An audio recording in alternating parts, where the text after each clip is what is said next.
Puppet Strings. Chapter 1: Betrayal. My name is Jack Mercer, professional soldier, and until 36, I thought I knew who my enemies were. As a military drone operator, I was accustomed to viewing the world through virtual goggles, where everything was clearly divided into friends and foes. Until someone gave away my position, and a sniper's bullet in Afghanistan transformed me into a cripple, a fragment of my former life.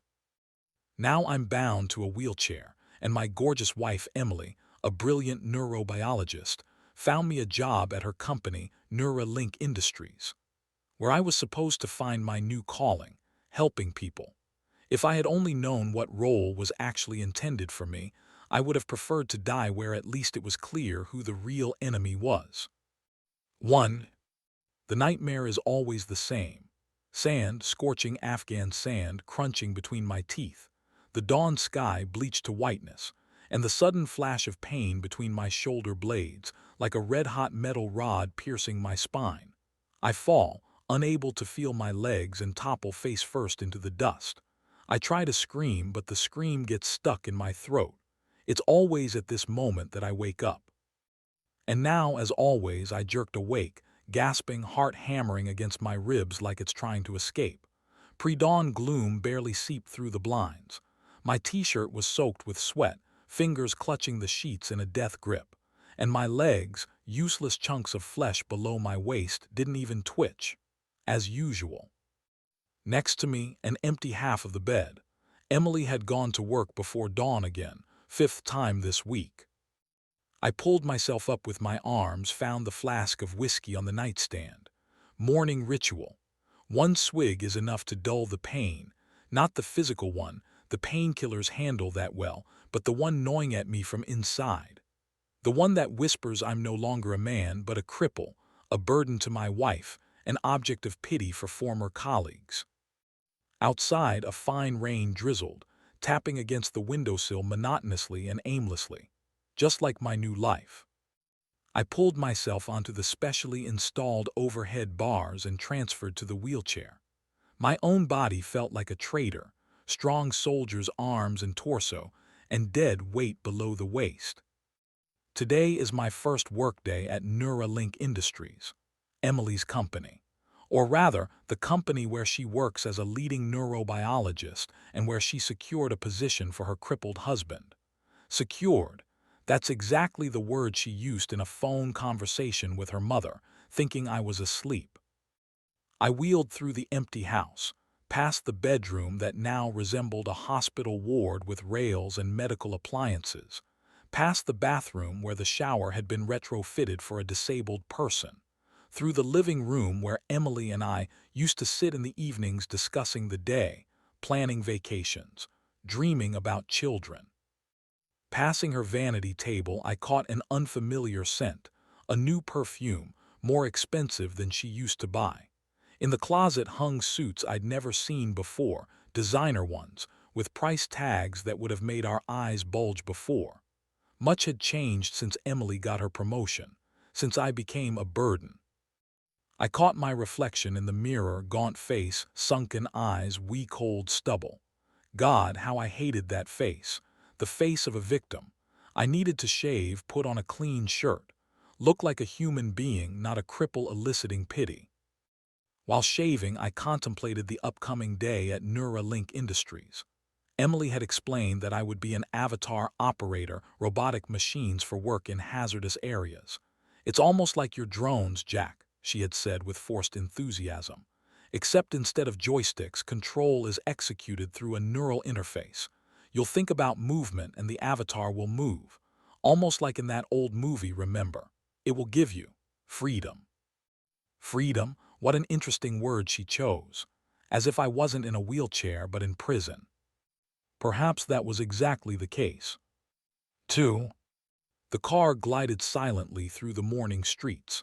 A sedan adapted for the disabled, another reminder of my helplessness.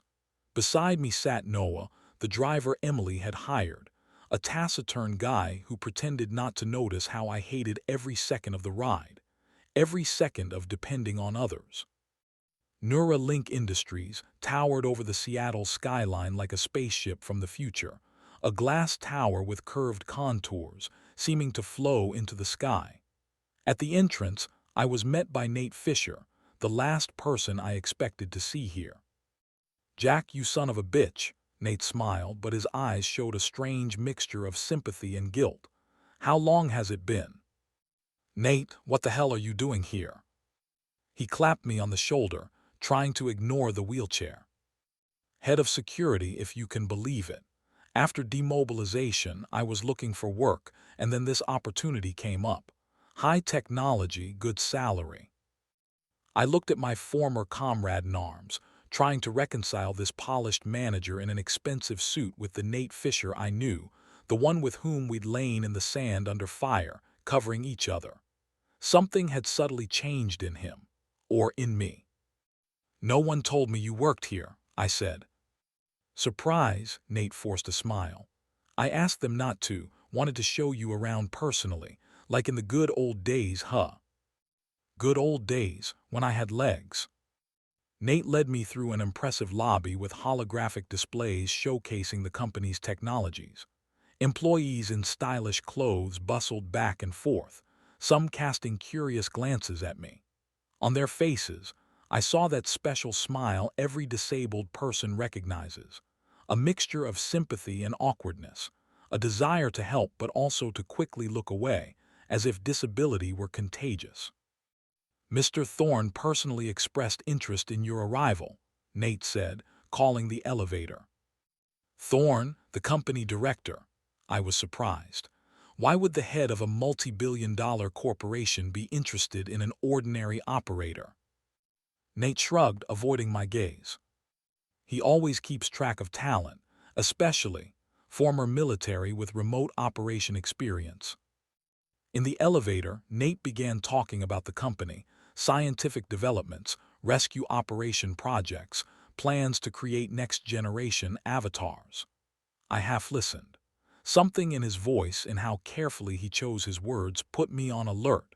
An old military habit, noticing details that don't fit into the overall picture. The training center of Neuralink Industries resembled a mix between a military base and a spaceship from a sci-fi movie.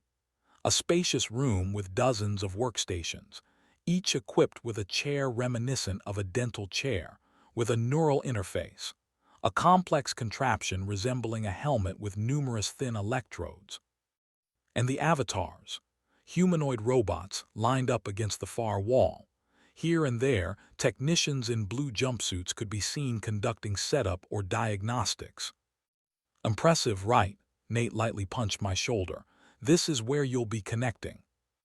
One of the technicians, noticing us, awkwardly rose from his chair and hurried over. A thin guy in his early 20s, with nervous movements, disheveled hair, and an expression of perpetual surprise on his face. "You must be Mr. Mercer," he exclaimed, extending his hand. "I'm Lucas Chen, lead avatar technician. Glad you've joined us. I've heard so much about your experience with drones." I shook his hand, nodding the strength of his grip despite his slight build. "Nice to meet you, Lucas, and just Jack, please." Lucas nodded energetically, as if on springs. "Of course, Jack, I've prepared a special station for you, considering your condition." He faltered, blushing. I smiled to ease his discomfort. "Considering I'm disabled, you can speak plainly, Lucas." "Yes, of course," he mumbled. "Follow me." Lucas led us to one of the stations by the window. The chair had been modified, with special fixtures allowing easy transfer from a wheelchair. "I designed this configuration myself," Lucas said proudly. "Enhanced neural interface, expanded sensory range, improved proprioceptive feedback." In English, I chuckled. "You'll feel the avatar better than other operators," Lucas explained. "Full immersion, some say it's almost like being whole again." He whispered the last phrase, as if afraid to hurt my feelings, but I was grateful for his honesty. "Want to try?" he offered, his eyes lighting up with enthusiasm. I glanced at Nate, who was watching us with an unreadable expression. "Let's do it," I nodded to Lucas. "Let's see what this thing can do." The connection process was strange yet somehow familiar. The neural interface fit around my head like a second skin, thin electrodes touching specific points on my skull. Lucas quickly explained the technical details, his fingers flying over the keyboard. "You'll feel a slight tingling at first, that's normal," he warned. "Close your eyes and imagine you're standing. Just imagine." I closed my eyes, feeling a bit foolish. But I obediently imagined standing on both legs, as I had done thousands of times before the injury. And then it happened. Like my soul being pulled from my body. A second of disorientation and then I was standing. Not on my own legs, no, but standing. I truly felt, the solid floor beneath my feet, the power and balance of a metal body. I opened my eyes, opened the avatar's optical sensors, and saw the world through them. The image was sharper than normal vision, colors more intense, field of view wider. I saw my own body, sitting in the chair with the neural interface on my head. I saw Lucas watching the monitors with a tense expression, and Nate with his arms crossed over his chest. I raised a hand, the avatar's metal hand, and looked at it, wiggled the fingers. They moved exactly as I wanted, without delay, without effort. "Amazing, isn't it?" Lucas's voice came as if from a distance, though I could clearly see he was standing nearby. "Yes," I replied through the avatar's vocal synthesizer, surprised by the metallic tinge to my own voice. "It's incredible." I took a step, then another. The gait was a bit mechanical, but I was quickly adapting, remembering how to control my body. My real body, not this cursed shell of a cripple. "You're getting the hang of it faster than most newcomers," Lucas noted with admiration. "Usually it takes several days to get used to." "Military training," I explained. "A habit of quickly adapting to new systems." I turned to Nate, who was watching me with an unreadable expression. "What do you think, Nate? Do I look like a cyborg from Terminator?" "Impressive," he nodded. "But this is just the beginning. Wait until you see what these machines are capable of." I spent almost an hour in the avatar, mastering basic movements, learning to calibrate strength and precision. When Lucas finally disconnected me, returning to my own body felt like falling into a pit. The wheelchair, useless legs, limited movement, it all crashed down on me with renewed force. But something had changed. A spark of hope flickered inside me. For the first time in months, I felt that perhaps not all was lost, that I could still be useful. 3. After lunch, a humiliating experience where a cafeteria worker insistently tried to help me with my tray despite my protests. I accidentally ran into Emily in the corridor. She looked impeccable, a strict business suit, hair gathered in an elegant bun, minimal makeup highlighting her natural beauty. Seeing me, she froze for a second, then quickly approached, smiling broadly. "Jack, how's your first day?" She leaned down and kissed me on the cheek, placing a hand on my shoulder. A gesture calculated for witnesses, a demonstration of the perfect couple, the loving wife and her disabled husband. "Not bad," I replied. "Your friend Lucas is an interesting guy." "He's a genius," Emily nodded. "A bit eccentric but a true visionary in his field. Got a minute? I want to show you my office." I followed her through a maze of corridors. Employees we passed nodded to Emily with respect and slight fear. I suddenly realized I knew almost nothing about her work here, about her status, about her life over the past months while I was in rehabilitation. Emily's office amazed me with its size. A spacious room with a panoramic window, minimalist design, and cutting-edge equipment. One wall was completely covered with holographic displays showing some kind of diagrams and graphs. As soon as the door closed behind us, Emily's smile faded. She moved to her desk, creating distance between us. "How are you really?" she asked, not meeting my eyes. "How am I really?" I repeated. Are you asking what it's like to be on display for all these people, to be your company's special project? Our company, Jack, she gently corrected. You're part of the team now, and I'm very proud of you. Proud, I couldn't keep the bitterness from my voice. That your crippled husband can now control a robot. What an achievement. Emily sighed, rubbing her temple, a gesture that had appeared after my injury, a gesture of fatigue from the burden I represented. That's not what I meant, and you know it. I'm proud that you didn't give up, that you're here trying to start over. I wanted to say something harsh but held back.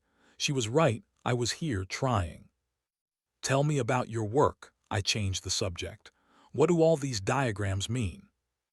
Emily perked up, as she always did when the conversation turned to her research. She began explaining the principles of the neural interface, showing brain activity graphs, signal transmission diagrams. See this wave model? This is how the brain encodes movements. We decipher these signals and convert them into commands for the avatar. But the most interesting part isn't even this. She enthusiastically described her work, breakthroughs in understanding neural connections, the technology's possibilities. And all this time, she never once looked me in the eye, as if she wasn't speaking to me but to a faceless audience. I reached out and took her hand. Emily. She flinched as if from an electric shock, and for a second, fear flashed in her eyes, quickly replaced by a forced smile. Sorry I got carried away. You know how obsessed I can get with work. I know, I nodded, but maybe we could have dinner together tonight, celebrate my first day. She looked at her watch. I have an important meeting in 5 minutes, and then another. I'm afraid I'll be working late. As usual, I couldn't hide my disappointment. Jack, please don't start. You know what a tense period this is. I know, I sighed. Go to your meeting. She looked at me with an expression resembling regret, then quickly gathered folders from her desk. Should I call someone to escort you? I'll find my own way, thanks, I replied dryly. See you tonight, then. She pecked me on the cheek and hurriedly left, trailing an unfamiliar perfume. Through the glass wall of her office, I saw her meet with a tall, elegant man in an impeccable suit. Something in their gestures, in the slight familiarity of their touches, in how he leaned toward her saying something, sparked a twinge of jealousy. I wheeled closer to the glass, trying to hear their conversation. We'll soon get used to his new role, and all our problems will be solved, I heard the man's voice. Emily nervously looked around and led him toward the elevators. I remained alone in her office, feeling like a stranger in the world she had built without me. I was about to leave when the door opened, and Lucas Chen entered with a tablet in hand. Oh, excuse me, he exclaimed, seeing me. I thought Dr. Mercer was here. I need her signature on the testing protocols. She just left for a meeting, I said, with some tall man. Ah, that must be Mr. Thorne, Lucas nodded, perching on the edge of the desk. They're constantly whispering together. Sometimes they even come in on weekends. You wouldn't believe the strange things that happen in this building after official closing hours. He broke off, noticing my expression. Sorry, I shouldn't have. It's none of my business, of course. No, it's fine, I said, trying to maintain a neutral tone. What kind of strange things? Lucas lowered his voice, although we were alone. There are departments that even I don't have access to, and sometimes avatars are sent on special missions without registration in the general system. I notice because I have to perform maintenance afterward. Ah, never mind. I talk too much. No, go on, I encouraged him. I'm interested in everything related to avatars. Really? Lucas's eyes lit up. Most operators don't care about the technical details. They just want to know how to control and what buttons to push. I'm not like that, I said. I like to understand how things work. Lucas beamed like a child, receiving a Christmas present. Then you should check out the technical lab. I have a beta version of a new neural interface there.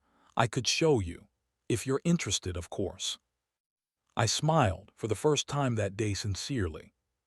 Very interested, Lucas. Lead the way. Lucas talked nonstop while wheeling me to the technical lab. A chaotic flow of technical information, theories about the future of neurocommunications, and personal anecdotes. I listened more carefully than he probably realized.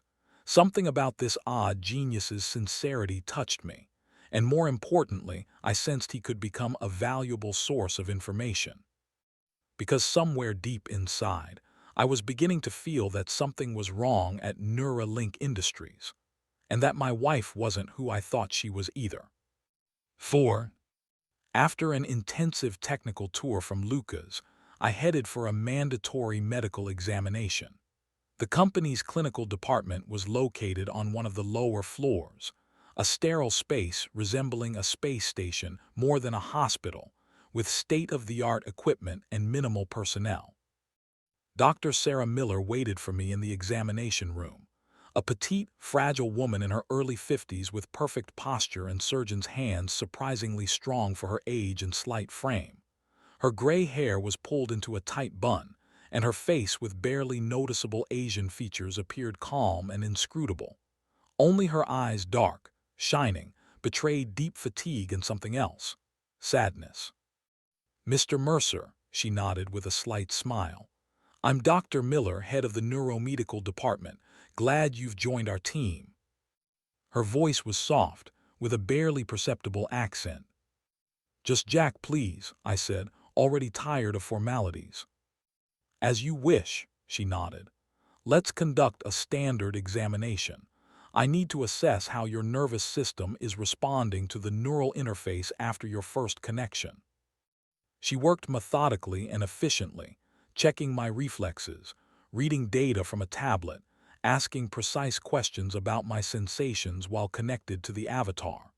Her movements showed that special economy of gestures that only experienced surgeons have. "Sensitivity higher than expected," she muttered, studying the data. "Very interesting." "What exactly?" I asked. She looked at me with slight surprise, as if she'd forgotten my presence. "Your brain demonstrates exceptional neuroplasticity, the ability to adapt to the avatar interface. This is unusual for patients with your type of injury." Something in her voice caught my attention, as if she hadn't said everything she wanted to. "Dr. Miller, may I ask you something?" "Of course," she continued, making notes, not looking at me. "Were you the one who operated on me after the injury?" I asked directly. Her hand trembled and the tablet slipped from her fingers, clattering to the floor. For a second she stared at it as if she'd seen a snake, then quickly picked it up. "I apologize," she muttered. "Yes, that was me, but let's focus on the present, Mr. Mercer. The past won't give us much." "Still," I insisted, "quite a coincidence, don't you think? You operated on me at a military hospital and now we meet here." "Not such a strange coincidence." Her voice sounded tense. "I consult at several military hospitals, and a few months ago I received an offer for permanent work here. Such coincidences happen." She avoided my gaze, continuing to check the data. Something was wrong. Her tension, her carefully chosen words. It reminded me of prisoner interrogations, when someone tells the truth but not all of it. "Dr. Miller," I decided to change tactics. "Tell me honestly, is there any chance I'll ever walk again?" This question finally made her look me in the eye. For a second, something resembling repentance flashed in her gaze, quickly replaced by a professional mask. "The official diagnosis is known to you, Mr. Mercer. A complete spinal cord tear at the T9-T10 level cannot be restored according to current medical standards." "And unofficially?" I asked quietly. She turned away, pretending to check the equipment. "I cannot give false hope. It contradicts medical ethics." "Not false hope, but she didn't say there is no hope." "I understand," I nodded. "Thank you for your honesty." She quickly finished the examination, without further conversation. As I was about to leave, she handed me a small card. Your permanent pass to the medical department. If you experience any discomfort after connecting, contact me immediately, at any time. I took the card and noticed a scribbled note on the back. Emergency consultation, personal meeting only. Sarah glanced quickly at the surveillance camera in the corner of the room and barely perceptibly shook her head. I tucked the card into an inner pocket, not showing that I had noticed the inscription. Thank you, Dr. Miller. See you soon. Leaving the medical department, I felt paranoia, always my faithful companion in war, blooming with new vigor. What was Dr. Miller hiding? What game was my wife playing with this thorn? And why was a company of this level so interested in a disabled operator with average performance? Questions without answers, for now. 5. The week flew by in intensive training. Each day I spent several hours connected to the avatar, mastering new skills, getting used to the sensations of an artificial body. I progressed quickly. Instructors didn't hide their surprise at my ability to adapt to the system. With each day, controlling the avatar became more natural. I learned to regulate strength, precision of movements, use enhanced sensory capabilities. It was like coming home to a body that obeyed, that didn't betray me. Emily hardly appeared at home, citing an important project. We existed in parallel. She left for work before I woke up and returned when I was already asleep, or pretending to be asleep. On Friday, after a particularly successful rescue operation simulation, I decided to make a spontaneous gesture, a surprise for Emily. Something that might return us to the times when we were just husband and wife, not a cripple and his caretaker. When the training session ended, I asked Lucas to give me an extra hour connected to the avatar. I want to practice more, I explained. I feel I can improve accuracy metrics in confined spaces. Lucas hesitated. I'm not sure. There's a usage protocol, but on the other hand, additional practice could be beneficial. He looked at his watch. It's lunchtime now. Most technicians have left. I could stay and monitor the systems while you train. That would be great, I smiled. I promise nothing complicated. I just want to get more comfortable. Lucas agreed, and I connected to the avatar again. But instead of the training area, I directed the machine toward the building exit. Hey, where are you going? Lucas asked anxiously over the communicator. That's not protocol. I want to test navigation in a real urban environment, I replied. Just one small loop around the building, nothing dangerous. I knew I was putting Lucas in an awkward position, but I was counting on his sympathy and trust in me. This is against the rules, he muttered, but I could already hear his fingers tapping on the keyboard. All right, I'll reconfigure the tracking systems. I'll say it's testing new navigation protocols if anyone notices, but please don't stay out more than 30 minutes. You're the best, Lucas, I said, guiding the avatar outside. For the first time, I experienced the real world through the avatar's sensors. Bright sunlight, traffic noise, gusts of wind registered by tactile sensors. It was amazing. I directed the avatar to a flower shop not far from mine and Emily's house. The seller was a bit confused seeing a robot but quickly oriented when I explained it was testing new technology. A few minutes later, I was holding a bouquet of fresh lilies, Emily's favorite flowers. The next stop, our house. I wanted to leave the flowers as a surprise for her to find when she returned from work. Perhaps it was a naive gesture, but I felt a strange sense of freedom, moving through the city in the avatar's body, doing something normal human, not just performing simulations and tests. I was approaching our house when I noticed a familiar car in the driveway, a black Bentley of the latest model, exactly like Director Thorne's. Strange coincidence. Alarm raised its head. What was Thorne doing at our house during working hours? And why was Emily here too, not in the lab? Driven by a mixture of suspicion and fear, I used the avatar to peek in the living room window. Tactical habits kicked in automatically. I chose a position where I was difficult to notice but had a good view. The scene inside stunned me.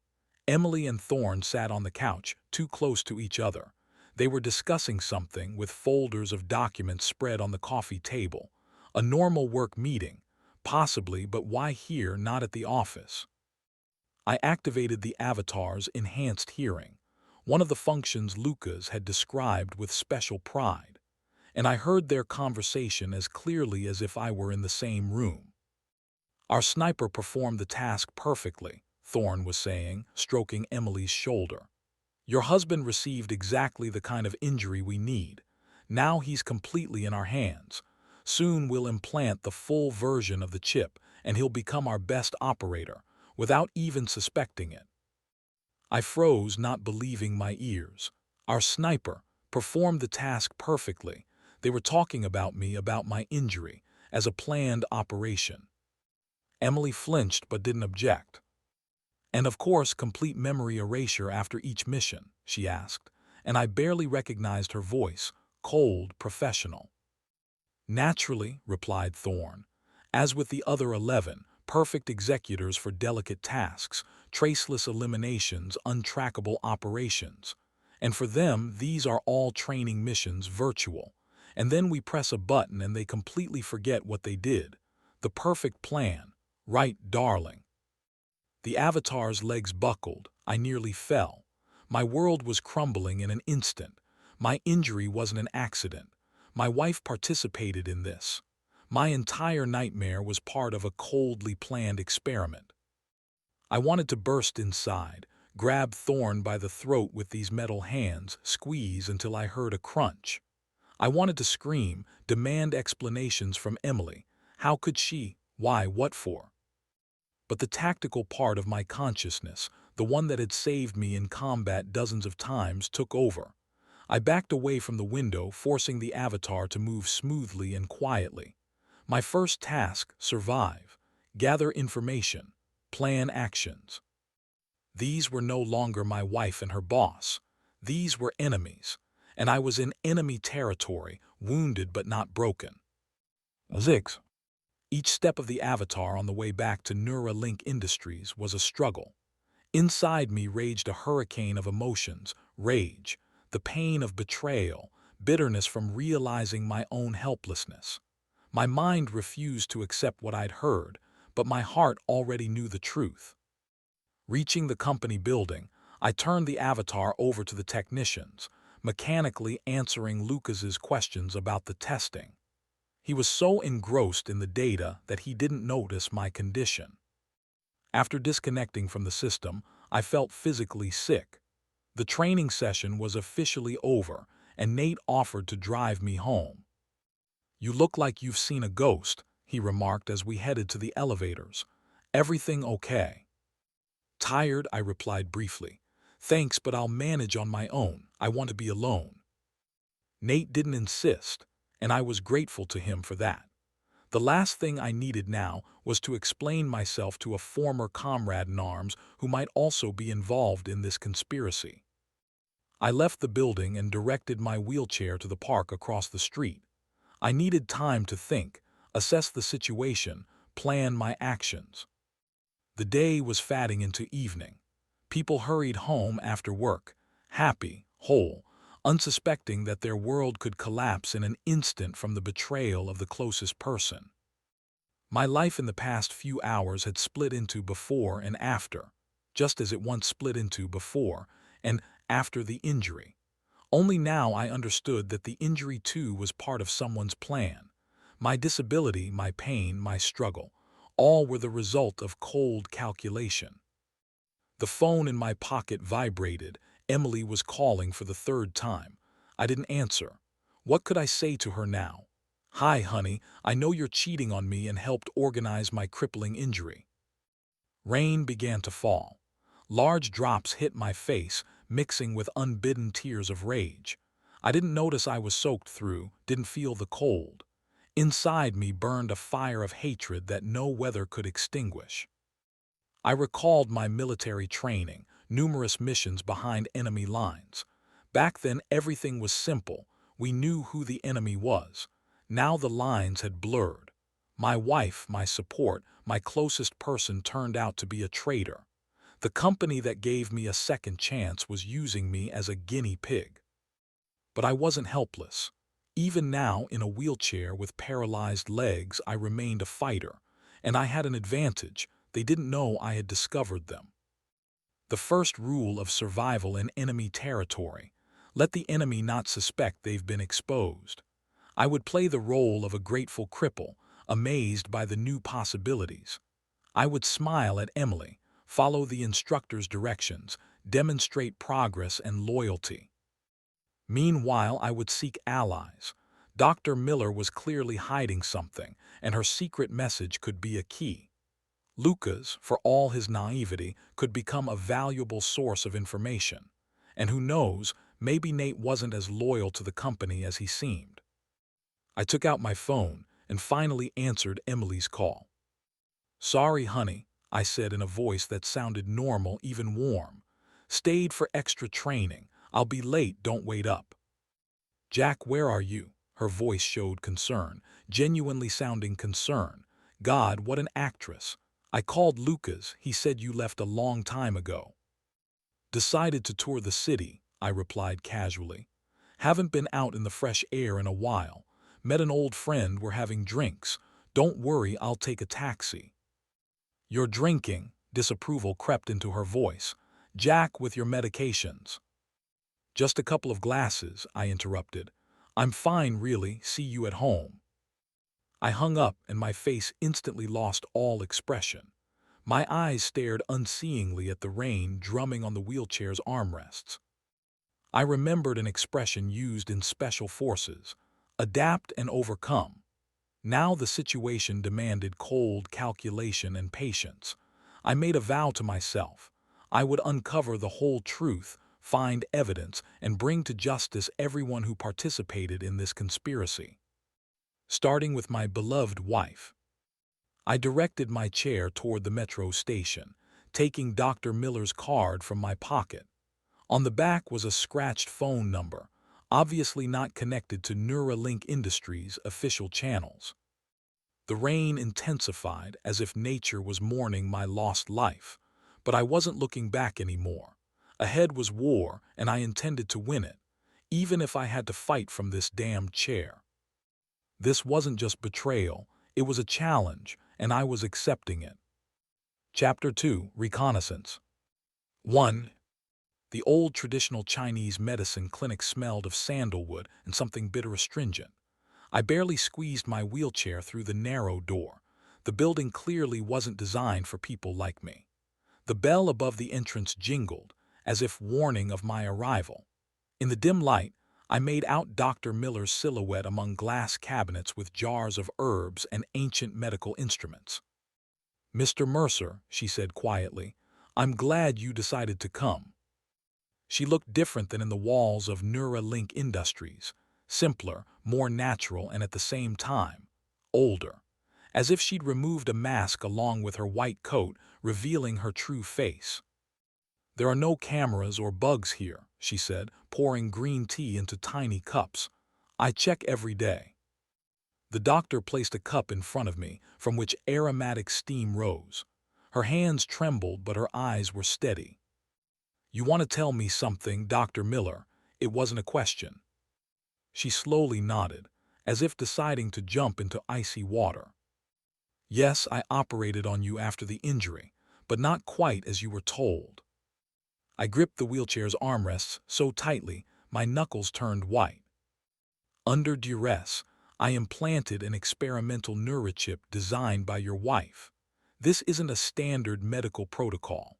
The chip allows not only controlling the avatar but also influencing my memory," I finished for her, "erasing memories of completed missions." Dr. Miller looked at me in surprise. "You already know." "I overheard a conversation between Emily and Thorne. My injury wasn't an accident." She sadly nodded. "They select candidates according to certain criteria: military experience, psychological profile, absence of close relatives except a spouse involved in the project. Then they organize. accidents. How did they force you to participate in this? I asked, trying to control my anger. Instead of answering, she opened a laptop and turned the screen toward me. On the photo was a young Asian woman in a white medical university coat, smiling at the camera. Next to it, surveillance graphs, lecture schedules, copies of personal messages. My daughter, Sarah's voice broke. Thorne said he could destroy her with one phone call. I silently looked at the photo of Miller's daughter. She was not much younger than me. Perhaps she too dreamed of saving lives, like her mother once did. Is there a way to block the chip's functions? I asked. Sarah hesitated, then nodded. Theoretically, yes, but I'll need access to the laboratory in time, and it's dangerous if they suspect. I'm willing to risk it. You don't understand, Mr. Mercer. You're not the only one. 12 disabled operators, each unknowingly performing special missions. People are dying.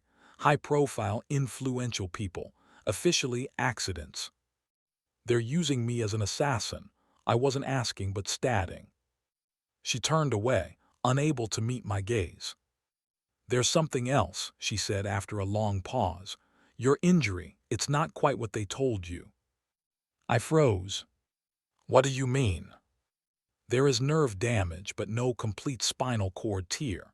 They lied to you so you wouldn't try to recover, so you'd be dependent on the avatar. The world around me momentarily darkened. A sip of tea burned my throat, bringing me back to reality. You're saying I could? Not completely, she quickly said, but partial recovery is possible. I can help sessions of experimental therapy, secretly of course. I looked at my useless legs, feeling something new ignite inside, not just rage but hope. Dangerous, desperate hope. When do we start? 2. This is amazing, Lucas exclaimed enthusiastically, his eyes shining like a child's on Christmas. You really want to know how the reverse neurosensory circuit works? We sat in his technical lair, a small laboratory on the 5th floor of Neuralink Industries. Officially, I was there for sensory settings optimization. Unofficially, building a trusting relationship with someone who could become my key to the company's systems. Tell me in detail, I encouraged him.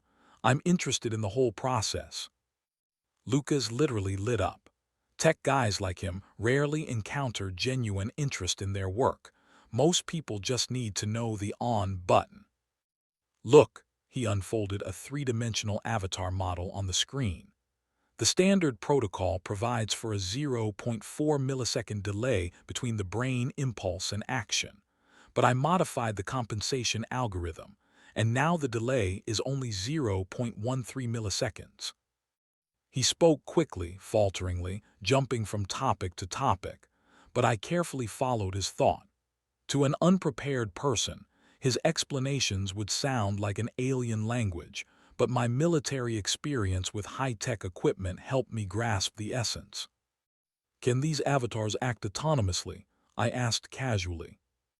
Officially no, Lucas lowered his voice to a whisper, although we were alone. But I developed a backup protocol. If the connection with the operator is interrupted, the avatar can continue the last command for a limited time. This is an undocumented function. He winked at me as if we were conspirators in a children's game, not suspecting how close to the truth he was. What about tracking? Does the company always know where the avatar is? Usually yes, Lucas nodded, moving closer. But there's a theoretical possibility to create a blind zone in the monitoring system. I've experimented with this for debugging navigation algorithms. He broke off, as if suddenly realizing he was saying too much.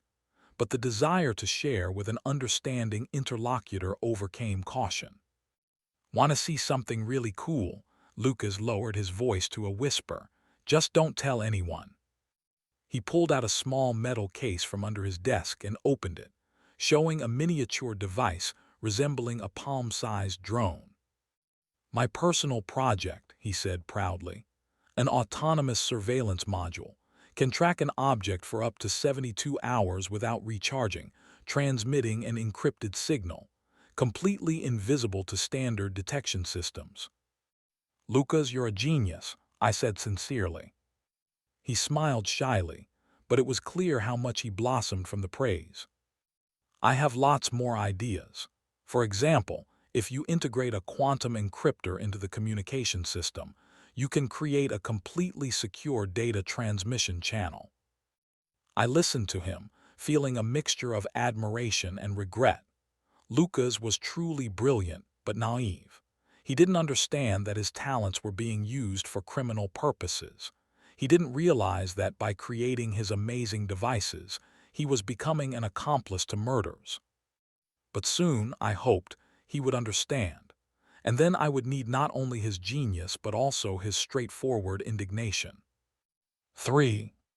A woman in a business suit sat in a cafe across from Neuralink Industries' training ground. She drank coffee and took notes in a notebook, looking like an ordinary office worker on lunch break. But something in her manner of holding herself, in how she unobtrusively yet carefully observed the training area, caught my attention.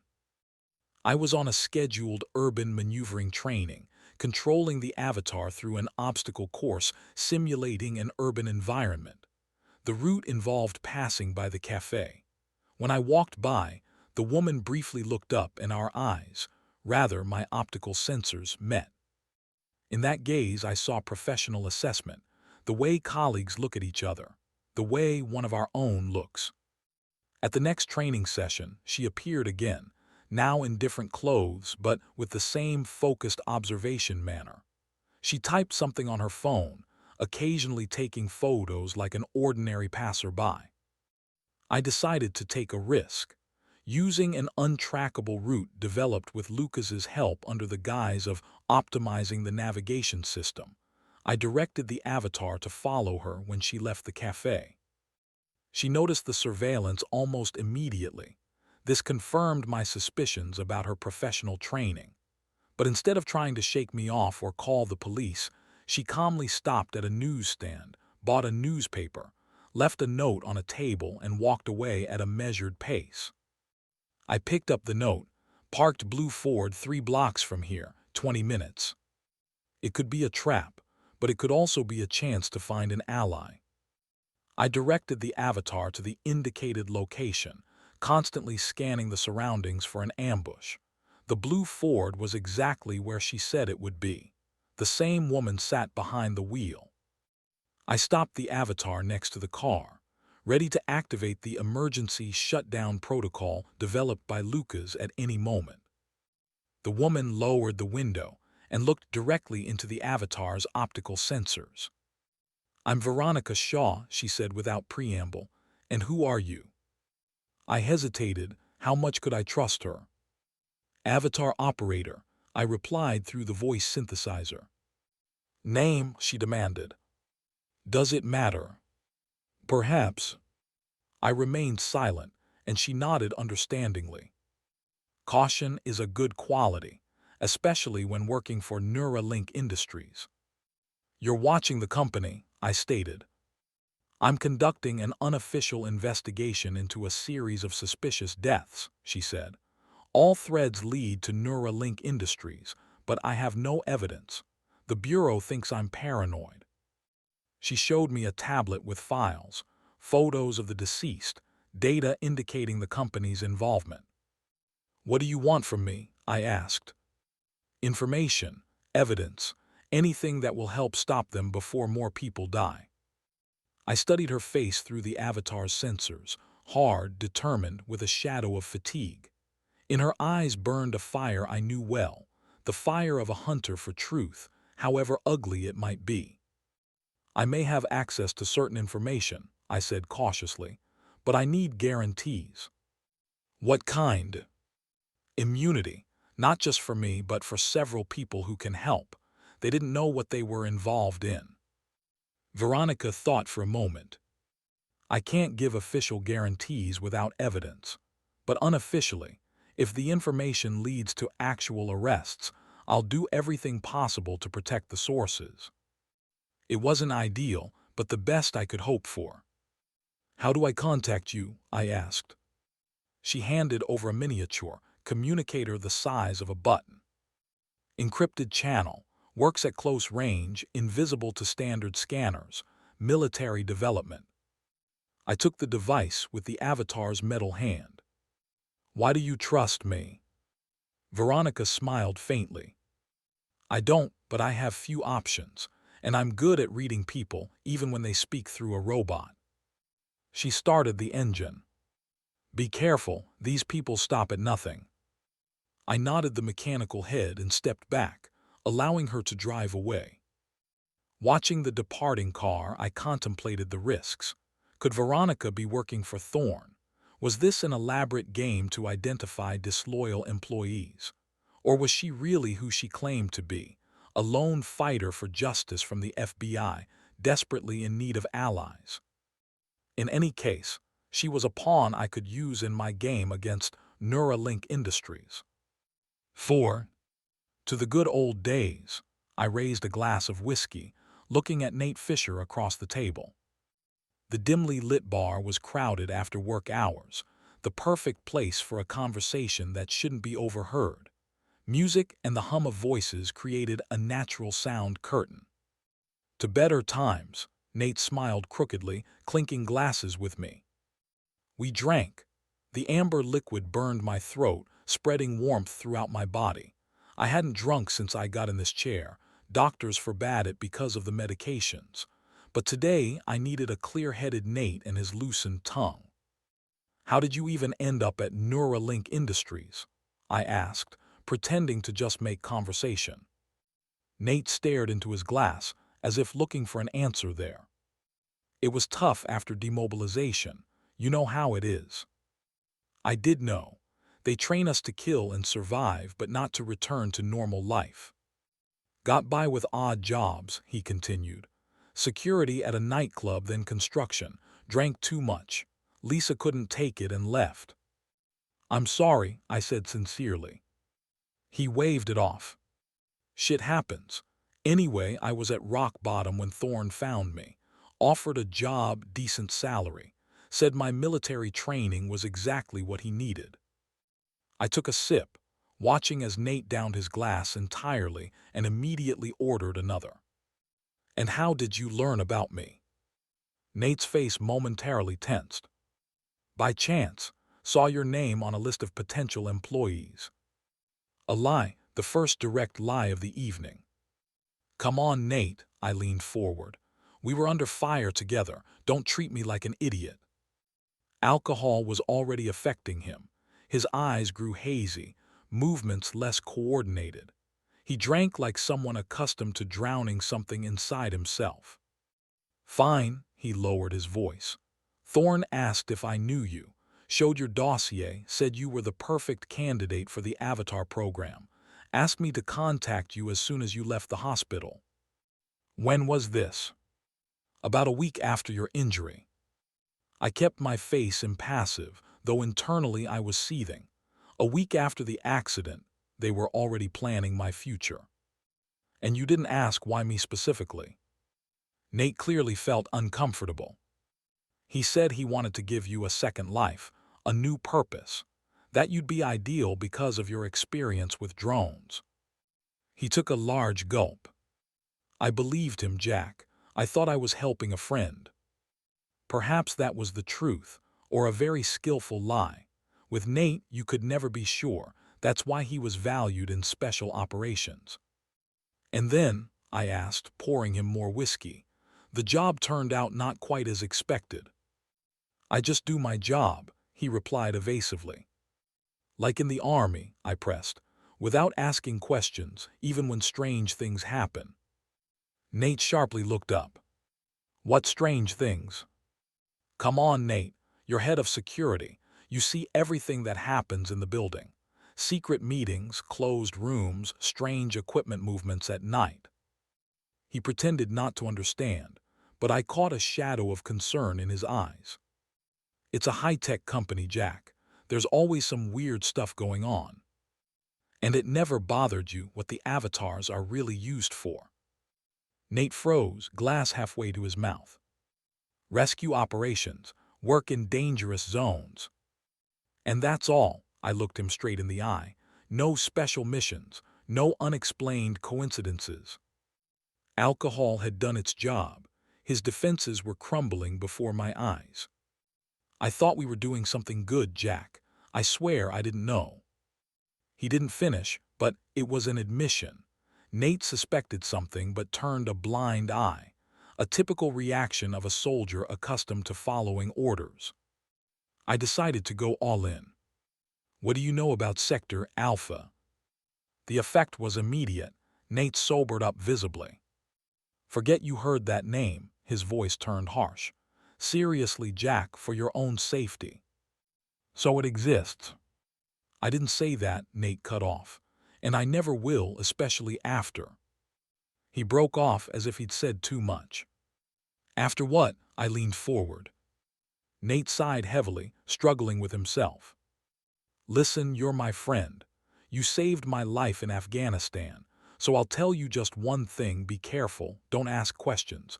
Just do your job and stay away from everything else. He paid and stood up. I need to go, forget this conversation.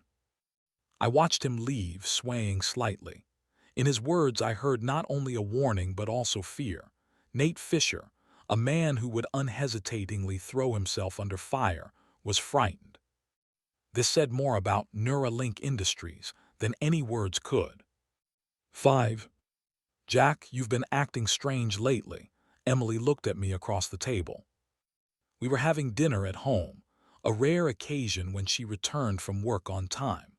I had prepared her favorite rosemary steaks and opened a bottle of red wine she'd brought from France last year. Playing the loving husband exhausted me more than all the Avatar training. Every touch of her hand, every smile, every kiss required acting skills I never had. Strange, I feigned surprise. In what way? You've become, I don't know, more detached and simultaneously more active, constantly staying late at the company, socializing with employees. Is that bad?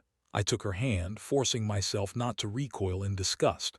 You wanted me to adapt, to find a new purpose. Of course, she smiled, but her eyes remained wary. It's just a drastic change. Just a month ago, you barely left the bedroom. She was right. A month ago, I was a broken man, immersed in depression and self-pity. Now I burned with inner fire, dark, fueled by hatred but giving purpose and strength. The Avatar changed everything, I replied, not taking my eyes off her face. You were right, it truly liberates. Something flickered in her eyes, relief, satisfaction, or a shadow of doubt. I'm glad, she said, squeezing my hand. You deserve it. What irony. The woman who orchestrated my crippling injury says I deserve a new beginning. How's your work? I asked, going on the offensive. That project you're working on with Thorn, is it progressing? Yes, she sipped her wine. We're in the final testing stage. Soon there will be the first clinical trials of the full version. Full version of what? She hesitated, choosing her words. A neural interface, more sophisticated than the one you're using now. And how is it better? More complete sensory immersion, virtually indistinguishable from reality sensation of movement, and some cognitive optimizations. Interesting name for memory erasing technology. Sounds exciting, I feigned enthusiasm. Could I volunteer for the trials? She nearly choked on her wine. Jack, it's too early. The technology isn't fully verified yet. But someone has to be first, I shrugged. And I already have experience with the current version. Logically, you should use me. Emily carefully studied my face, as if looking for signs of a hidden motive. I'll talk to Thorn, she finally said, but I can't promise anything. There are certain selection protocols. Of course, I smiled. I just wanted to offer. After dinner, we watched a movie, an old romantic comedy we used to enjoy watching together. Emily snuggled against me on the couch, resting her head on my shoulder. In the darkness, illuminated only by the TV screen, I allowed myself for a moment to imagine that everything was still the same, that the woman beside me was the same Emily I fell in love with, that our life hadn't turned into a perverted game of lies and manipulation. When she fell asleep on my shoulder, I carefully moved her to the couch and covered her with a blanket. Then I silently wheeled to her home office. I had about an hour before she would wake up or check where I was. Using a hacking algorithm shown by Lucas, allegedly as an example of a vulnerability he found, I gained access to her laptop. The files were encrypted, but Lucas, without realizing it, had shown me how to bypass this protection as well. In deeply nested folders, I found what I was looking for: plans for implementing the full version of the neurochip, lists of targets for elimination, dates of upcoming operations. Among the documents was a file with my name, a schedule of special training sessions, which were actually assassination missions. In the next operation column was a date 1 week away. I copied the data, carefully hiding traces of my intrusion. My heart pounded like crazy. Never in my life had I felt so vulnerable, not even under enemy fire. Finished, I returned to the living room. Emily was still asleep. I wondered if she had nightmares. Did her conscience trouble her? Or was she so confident in the righteousness of her actions that she slept peacefully, like an innocent child? I looked at her face, so familiar yet so foreign, and thought, how did it happen that the woman who was once my home became the most dangerous place in my life? 6. The abandoned industrial building on the outskirts of the city was perfect for a meeting that shouldn't have happened. I struggled to maneuver my wheelchair over the cracked concrete, wincing at the pain in my arms. A month of secret physiotherapy sessions with Dr. Miller was beginning to yield unexpected fruits. My legs still wouldn't obey, but there was a tingling in the muscles that hadn't been there before. In the dimly lit space, my secret allies gradually gathered. Sarah Miller came first, carefully examining the building before entering. Lucas followed, nervously looking around like a spy from a cheap action movie. Veronica Shaw arrived last, businesslike and collected as always. I decided not to involve Nate yet. Despite our conversation in the bar, I wasn't sure of his loyalty. I checked the place for bugs, Veronica immediately said. Clean, but still, let's stick to the point and keep it short. I nodded and began. Each of us is here for our own reasons, but we share one goal: to stop Neuralink Industries. It's time to exchange information. Veronica placed a folder with photographs on the table. 23 deaths in the last 18 months. Politicians, journalists, major businessmen. All obstacles in the company's path. All officially accidents or natural causes. She pointed out coincidences in dates, locations, strange details in autopsy reports. But there's not a single direct piece of evidence. The Bureau thinks I'm seeing conspiracies where there are none. Sarah laid out medical files. 12 operators, including Mr. Mercer, all former military with remote operation experience. All became disabled as a result of accidents organized by the company. Lucas looked at the documents with eyes wide with horror. I didn't know, he whispered. I thought we were helping people, saving lives. I put my hand on his shoulder. It's not your fault, Lucas. They used you like all of us. Then I showed them my discovery, files copied from Emily's computer. In a week, I'm supposed to get the newest version of the neurochip, I said. It will make me completely under Thorne's control. After that, I'll perform their missions without even remembering it. A heavy silence fell. We don't have much time, Veronica finally said. We need a plan. Sarah spoke first. I can simulate installing the new chip, but actually implant a blocker. It's risky. Thorne will surely be observing the procedure. I'll modify your avatar, Lucas chimed in, already recovering from the shock. I'll add autonomous protocols and backup systems, and also, he lowered his voice, although no one could overhear us, I'll create a spare mini drone. It will be your eyes where the avatar can't be sent. Veronica nodded. I'll ensure connection to a secure FBI server for transferring evidence. When everything comes to light, even my bosses won't be able to ignore the facts.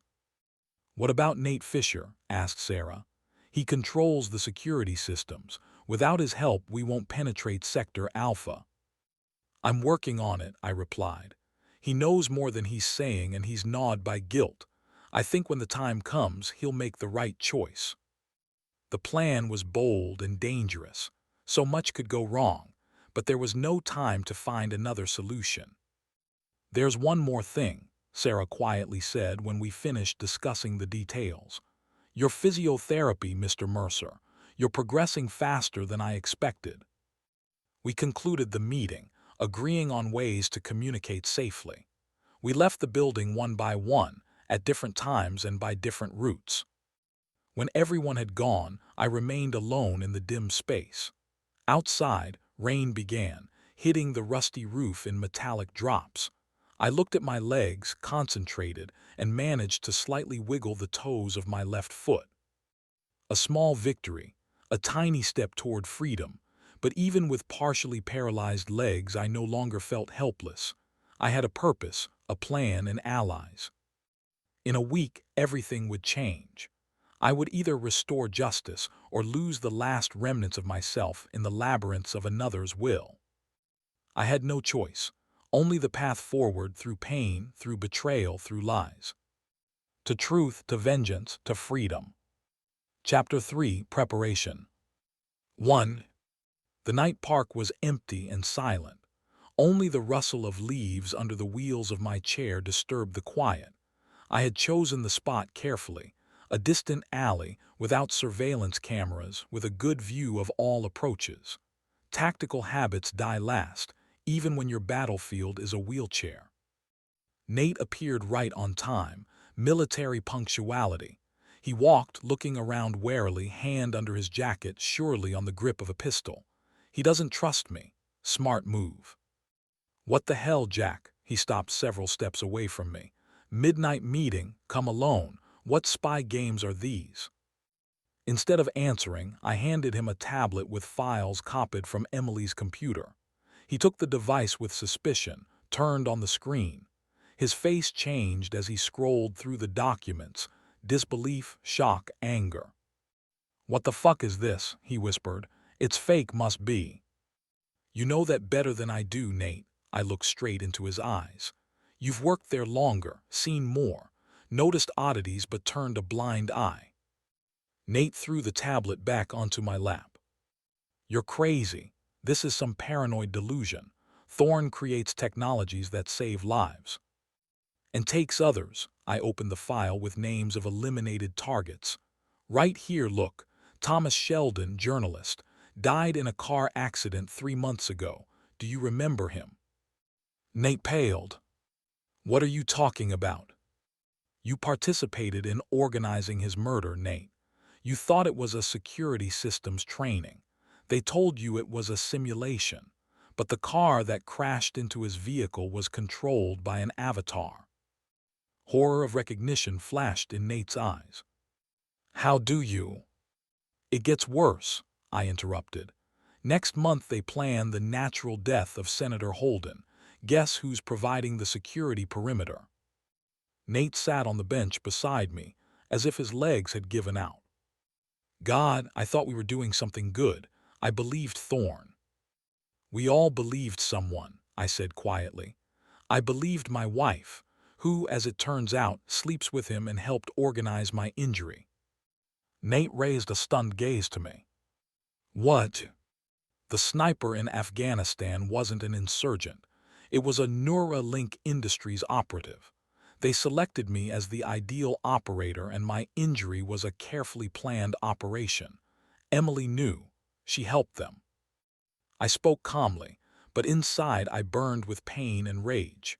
Saying these words aloud was like ripping a bandage off an unhealed wound. All this time, I've been an accomplice to murders. Nate bowed his head, covering his face with his hands. I had never seen him so broken. Even when we were lying under fire, pinned down with no hope of evacuation, he remained composed. I didn't comfort him. Instead, I mercilessly continued. You can remain an accomplice or help put an end to this. We have a plan, but without access to security systems, it won't work. Nate was silent, immersed in painful reflection. I saw the struggle on his face, loyalty to the company that gave him a second chance versus the moral imperative, versus the military honor he was raised on. What exactly are you planning? He finally asked. Infiltrate Sector Alpha, copy all data, transmit it to the FBI. Stop not just Thorn but the entire criminal network of Neuralink Industries. FBI, are you insane? They'll lock me up with the rest. I leaned forward. Veronica Shaw, special agent. She promised immunity in exchange for cooperation. You're a valuable witness, Nate, not just an accomplice. A spark of hope flickered in his eyes. You sure she'll keep her word? No, I answered honestly. But I'm sure I can't allow myself to continue being a puppet of killers, and I think you can't either. Nate looked up at the starry sky, as if seeking an answer there. Then his face hardened, and in his eyes appeared the determination I remembered well from our service. What needs to be done? We sealed the agreement with a military handshake, as we had done many times under enemy fire. There was no turning back now. 2. The underground technical laboratory of Neuralink Industries resembled the lair of a mad scientist from science fiction films. Blinking monitors, holographic projections, unfinished avatar prototypes in various stages of assembly. Lucas worked here at night, when most employees had gone home. The main modification is ready, he said, wielding a soldering iron inside my avatar's body. Reinforced armor, additional power sources, and most importantly, an autonomous processor, independent of the central system. I watched his work with admiration. Lucas's fingers moved with astonishing speed and precision, connecting microchips, adjusting connections. If they try to take control, he continued, this system will activate the Ghost Protocol. Your consciousness will instantly return to your physical body, while the avatar will continue in autonomous mode, executing the last command, distracting their attention. How noticeable will the changes be? I asked. No external differences. Internal diagnostics won't show deviations either. I've reconfigured the sensors to give correct readings. Lucas closed the panel on the avatar's chest and moved to the computer. Now the most difficult part, reprogramming the communication channel so it appears standard, but works through our encrypted network.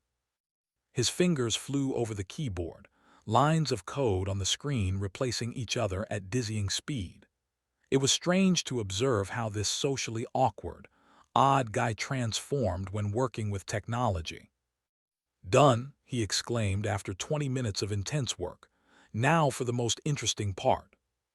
He took a case from under his desk, opened it, and extracted a miniature device resembling a tiny spider.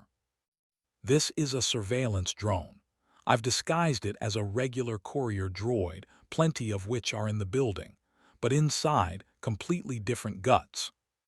Lucas proudly demonstrated the device. Autonomous operation up to 72 hours, stealth observation mode, direct encrypted communication with your avatar. Can track a subject while remaining undetected. I've programmed it to track Thorn. Now we'll know his every move. Lucas, you're a genius, I said sincerely. Just standard engineering, he mumbled bashfully, but it was clear how pleased he was with the praise. Though, of course, not entirely standard. I used several experimental solutions. He put the drone back in the case. Tomorrow I'll launch it into the ventilation system of Thorn's office. Meanwhile, let's check the avatar modifications. I connected to the system, the familiar sensation of consciousness transferring to a metal body, but now with new nuances. I felt greater strength in my limbs, clearer visuals, more refined sensory feedback. Try activating stealth mode. Lucas suggested over the communicator.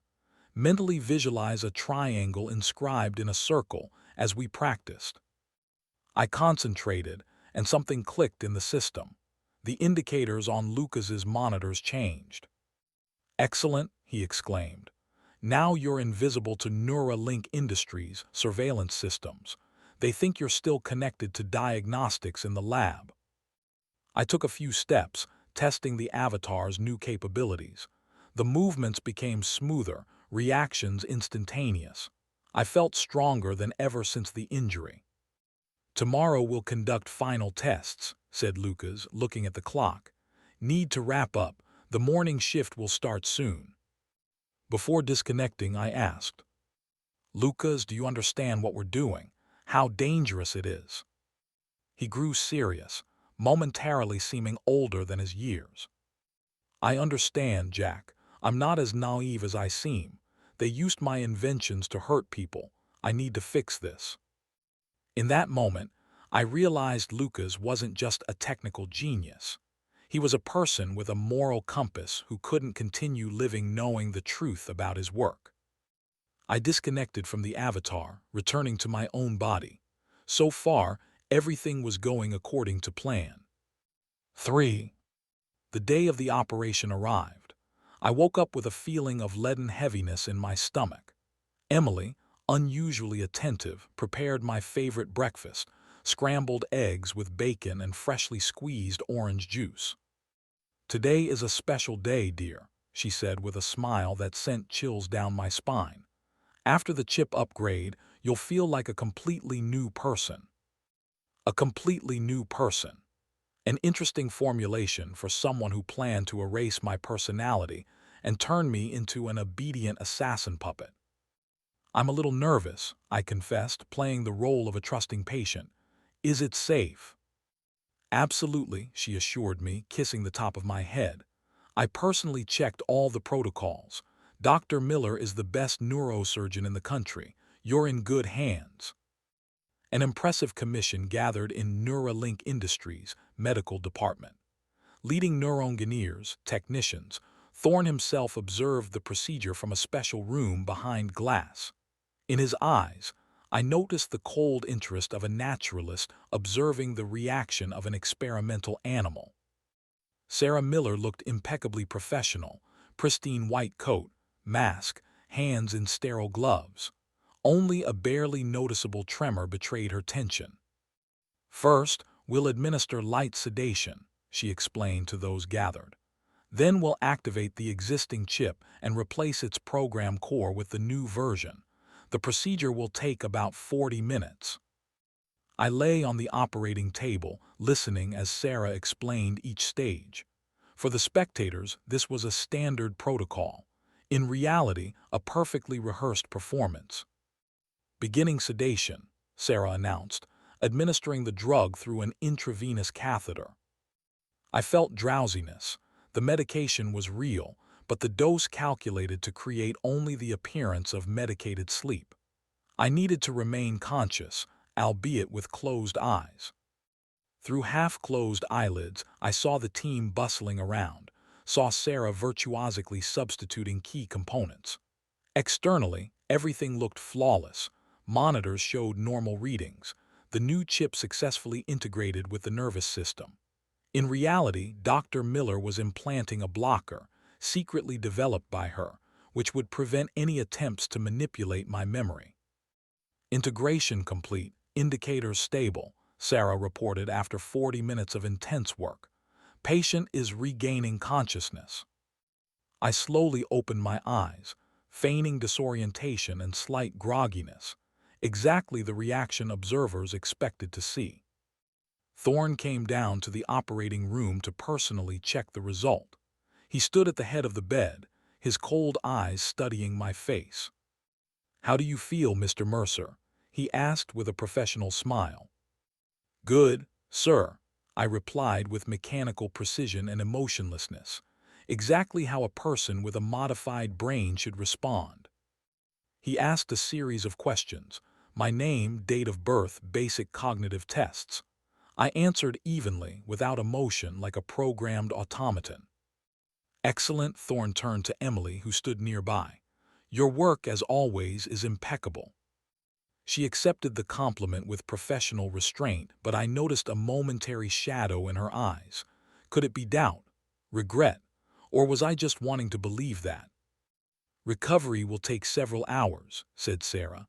I recommend postponing training until tomorrow. No, Thorne objected. We'll conduct basic testing this evening.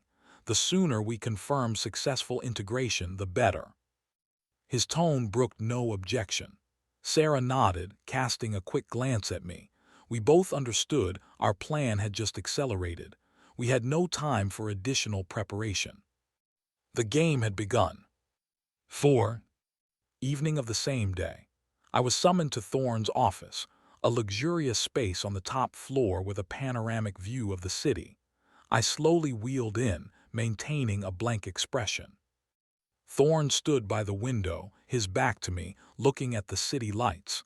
He didn't turn when I entered, as if demonstrating he didn't consider me a threat. And why would he? I was just another of his puppets, will less programmed. How do you feel after the procedure? He finally asked, turning to me. His gaze was studying, evaluating. Ready to work, sir, I replied with the calculated degree of emotionlessness. He nodded with satisfaction and got down to business. Tomorrow evening, an important training mission will take place. Thorne approached his desk, activated a holographic display. An image of a building appeared. Neuralink headquarters, our main competitor. He enlarged the projection, showing the internal layout. Your avatar must infiltrate here and copy data from their secure server. He continued explaining the operation details, entry points, security systems, timeframes. I listened carefully, memorizing each detail. This was not a training exercise, but a real industrial espionage operation. This is critically important for national security, Thorne explained. Serious vulnerabilities have been discovered in their developments that could be exploited by terrorists. Another lie, but I nodded seriously. I understand, sir. The mission will be accomplished. Excellent, he turned off the hologram. Tomorrow at 8 p.m. will be the final briefing. At 9 p.m. operation start. Questions? No, sir. Then you're dismissed. I headed for the exit, but at the door, Thorne called out to me. By the way, Mercer, have you noticed any changes in your condition after the upgrade? A trap. He was checking how successfully the modification had gone. A real, upgraded operator wouldn't notice any changes. They would seem natural to him. No, sir, everything's as usual. He nodded, clearly satisfied with the answer. I left the office, internally tensing with stress. As soon as the door closed behind me, I discreetly activated the miniature drone created by Lucas, so it would track Thorne for the rest of the day. In the corridor, I ran into Nate. We exchanged neutral nods, but as he passed by, he surreptitiously slipped an electronic key into my hand. Sublevel B, Technical Shaft 4, he mouthed silently. 2300 hours. This was our backup route into Sector Alpha, in case the main plan failed. Returning home, I contacted the other members of our small resistance group through a secure communication channel. Sarah confirmed the blocker was active. Nate promised to disable the necessary security systems exactly at 9 p.m. Veronica prepared a secure channel for data transmission. Emily returned late when I was already pretending to be asleep. She moved quietly around the room, undressed, and lay down beside me. Through the slit of half-closed eyelids, I saw her staring at the ceiling for a long time before falling asleep. What was she thinking? Did her conscience trouble her, or was she planning the next experiment on her puppet husband? Tomorrow everything would change. I would either restore justice or finally lose myself. 5. Morning of the last day. While Emily was in the shower, I conducted a final test, concentrated and tried to move my legs. After intensive secret physiotherapy with Dr. Miller, the result exceeded my expectations. I could not only wiggle my toes but also felt tension in my calf and thigh muscles. I even managed to lift my left leg a few centimeters. This was still far from being able to walk, but for someone who had been told he would never feel anything below the waist again, it was a miracle. Hearing the water in the shower stop, I quickly covered my legs with a blanket. Emily came out of the bathroom wrapped in a towel, with wet hair. Previously, the sight of her bare shoulders and long legs would have made my heart beat faster. Now I looked at her with the cold composure of an operative on a mission. "Sleep well?" she asked, selecting clothes from the closet. "Yes, feeling rested." I mimicked the degree of emotional detachment I was supposed to display after the upgrade. "Excellent," she smiled, but the smile didn't reach her eyes. "Today is an important day. Your first real mission with the new interface." Real mission. I wondered how many such missions I had already performed, not remembering them. How many lives had I ended with my avatar's hands? The day passed in a familiar rhythm. I trained with the avatar, demonstrating stable but not outstanding results. It was important not to attract undue attention. During lunch break, I met with Lucas so he could, under the guise of technical maintenance, check the modifications. "All systems ready," he whispered, tinkering with the avatar's innards. "The drone is tracking Thorn. Communication channel with Agent Shaw is active." "Thank you, Lucas. You're a true friend." He smiled shyly, clearly unaccustomed to such words. "Just doing what's right. Besides, this is the most exciting engineering project of my life." After work, I stopped by home, supposedly to rest before the evening training. In reality, I needed to gather a compact emergency kit, medications, documents, a small amount of cash, everything that might be needed if I had to disappear quickly. In a special compartment of the wheelchair, created by Lucas, I hid a miniature pistol given to me by Veronica, and a length of thin but strong wire that could serve as an improvised weapon. Military habits die hard. Leaving the house, possibly for the last time, I allowed myself a moment of sentimentality, looked at a photograph where Emily and I are laughing against the backdrop of the Grand Canyon. Before the injury, before the betrayal, before the world turned upside down. "I wonder," I thought, "exactly when did you decide I could be sacrificed? That I was not a husband to you but a guinea pig? When did the woman I fell in love with disappear?" Heavy questions without answers. I turned away from the photograph and directed the chair toward the exit. There was no turning back now. "Zix." Neuralink Industries control center hummed with tension. Dozens of operators monitored screens, technicians checked communication systems, analysts studied the latest data on Neuralink. Today's training had attracted the attention of senior management. Thorne personally attended, observing the preparations from an elevated command platform. Emily controlled the neural interface settings, businesslike, giving instructions to subordinates and carefully avoiding my gaze.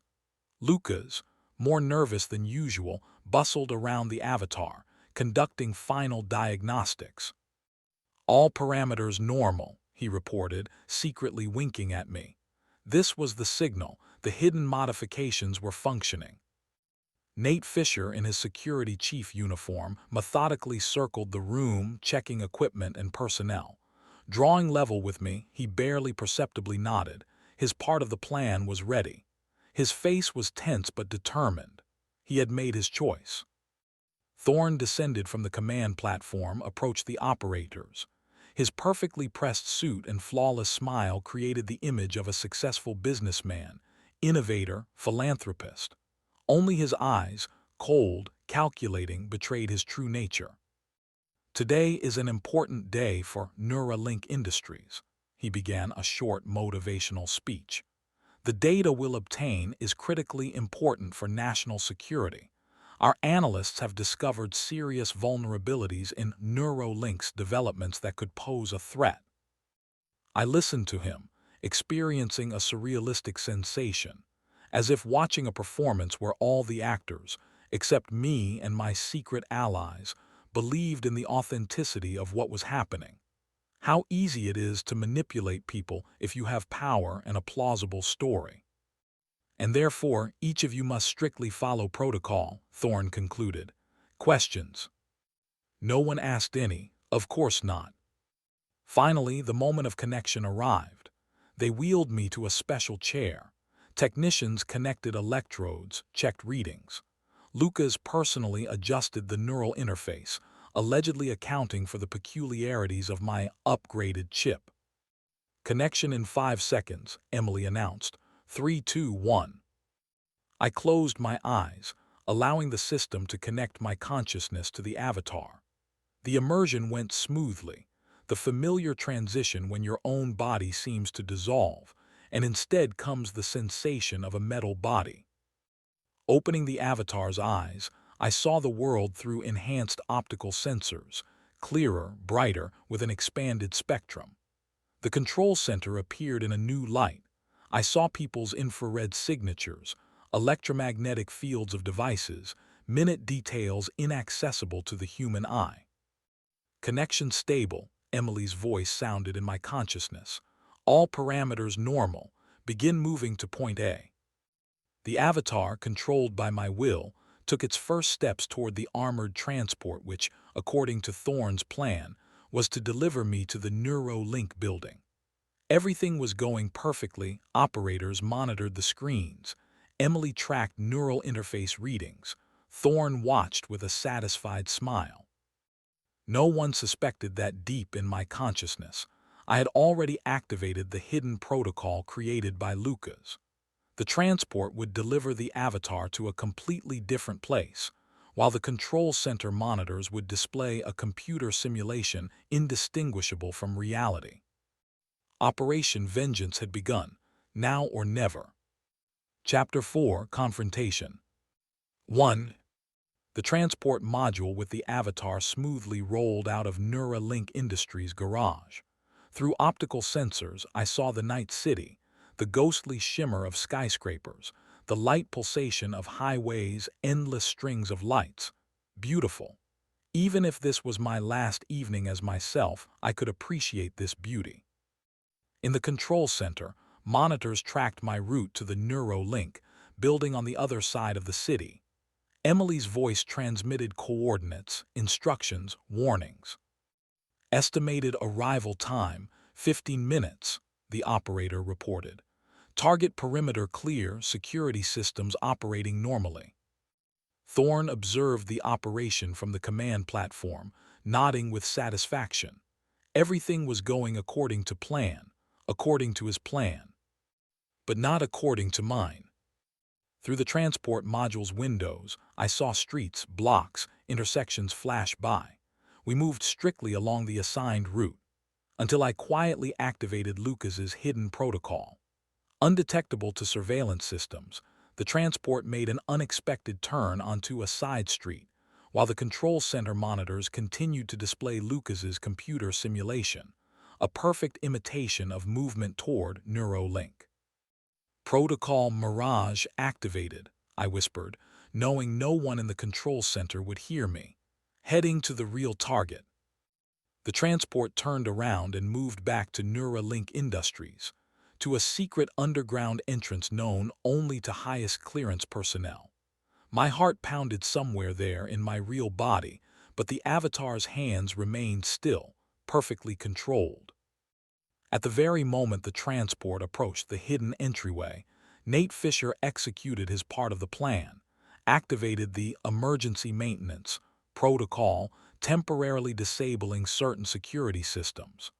On the control center monitors, this appeared as a routine technical procedure.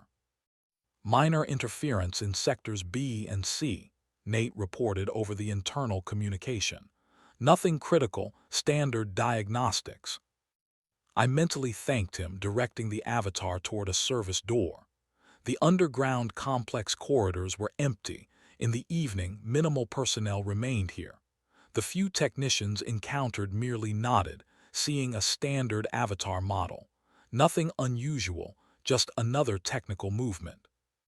Following the scheme obtained from Sarah, I moved toward Sector Alpha, that very secret department where all Neuralink Industries' secrets were stored.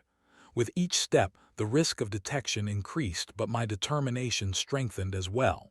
Too much lying, too much pain, too many innocent victims. Finally, I reached the route's endpoint. Before me loomed a massive armored door, the last barrier between me and the truth. The control panel required a special access code. Lucas had anticipated this too. The avatar connected to the panel, launching a specialized hacking program. Seconds stretched like hours.